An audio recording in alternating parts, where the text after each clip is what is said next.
नमस्कार, मी जिजाबाई खैरनार नाशिकमध्ये हिरावाडीत राहते आणि मला डोळ्याचा थोडा प्रॉब्लेम होता.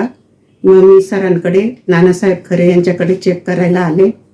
तर माझ्या डोळ्यात दोन्ही डोळ्यात मोतीबिंदू सांगितले. मी लगेच निर्णय घेतला आणि डोळ्याचं ऑपरेशन करायचं. तर मी 26/2/26 ऑपरेशन केले. आणि अगोदर माझ्या मनात भीती निर्माण झाली, पण सरांनी मला इतकं समजून सांगितलं, इतकं वेळ दिला. 10 मिनिटाचं ऑपरेशन म्हणजे घाबरायचं अजिबात नाही. आणि 8 दिवसात मी सगळे कामं करायला लागले, कुठलाही त्रास नाही मला. आणि मी 10 वर्षापासून इथे येते. माझ्या मुलाचं पण लेसर, त्याचाही चष्मा गेला. आणि माझं तर इतकं छान, म्हणजे मला जसे नवीन डोळे आल्यासारखं वाटतंय. आणि मी सुईमध्ये दोरा सुद्धा होऊ शकते. डॉक्टर नानासाहेब खरे व सुनीता खरे यांचे मी त्यांना धन्यवाद देते आणि मनपूर्वक आभार मानते.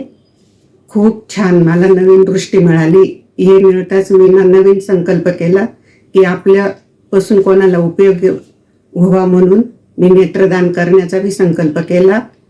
असंच सगळ्यांनी करावा आणि अंध लोकांना दृष्टी यावी, म्हणजे आपण कोणाच्या उपयोगी पडावं, ही माझी इच्छा आहे. धन्यवाद.